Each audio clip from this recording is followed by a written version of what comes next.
دیدن فریدون دختران جمشید را. پس فریدون آن جادویی را که ضحاک ساخته و سرش را به آسمان برافراشته بود از بالا به زیر کشید، زیرا که آن جز به نام پروردگار بود. آنگاه از آن نره دیوان و جادوان کاخ هر که به پیش او آمد سرش را با گرز گران در هم کوبید و ایشان را بکشت. سپس بر تخت ضحاک جادوپرست بنشست، لیکن هرچه گشتند نشانی از ضحاک نیافتند. از شبستان ضحاک زنان سیاه چشم خورشید رویی را بیرون آوردند و از آن روی که ضحاک بت پرست ایشان را همچون خود به راه بدیها بپرورانده بود، نخست ایشان را بفرمود تا بدنهایشان را بشستند. آنگاه به پالودن روانهایشان از آلودگیها بپرداخت و فریدون ایشان را به سوی خداوند یگانه خواند. پس آن دختران جمشید که چنین دیدند خون گریستند و فریدون را درود کرده گفتند: ای نیک بخت، این چه اختری بود و تو از شاخ کدامین درختی که این چنین دلیرانه به بالین شیر آمدی؟ چه مایه از این اهریمن کیش اژدهادوش رنج کشیدیم و از کردار این جادوگر کم خرد گیتی بر ما به بد بگذشت و تا کنون ندیدیم کسی چون تو دلیر باشد. شاید که تو آرزوی رسیدن به جاه او را در سر داری.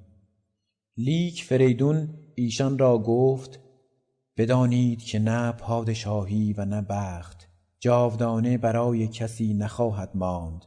من پسر آن آبتینم که ضحاک او را در ایران زمین بگرفت و به زاری بکشت و آن گاو پرمایه را که برای من همچون دایه‌ای بود نابود ساخت.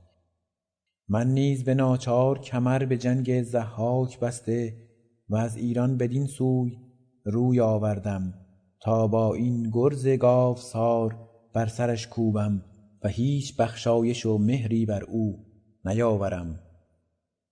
ارنواز که سخنان فریدون بشنید او را گفت: شاها، به راستی که تو فریدون هستی که بر نیرنگ و جادو پیروز می شوی و مرگ ضحاک بر دست تو خواهد بود. ما دو نفر که از تخمه کیان هستیم از بیم جان با او رام شدیم، لیکن تو خود بگوی که چگونه توان با جفت مار خفت و خاست. فریدون ایشان را گفت: اگر یزدان یاریم کند اژدها را نابود و گیتی را از هر آنچه ناپاکی پاک سازم. اکنون شمایان باید راست گویید که ضحاک اژدهافش کجاست؟ پس آن دو بر فریدون راز بگشاده گفتند: ضحاک به سوی هندوستان رفت تا مگر جادویی سازد و این پریشانی و هراس او از پیشگویی اخترشناسان است که او را گفته بودند کسی آید که تخت پادشاهی تو را واژگون سازد و آن زمان است که بخت از تو برگردد و نابود گردی. ضحاک نیز برای این که گفت اخترشناسان راست نیاید زن و مرد و جانوران بسیاری را کشته، خونشان در بادیه کند و سر و تن با آن بشوید. دیگر رنج او از آن دو مار سیاهی است که بر دوش دارد و از آن رو او را آسایشی نیست و از کشوری به کشور دیگر شود، لیکن اکنون گاه باز آمدنش هست.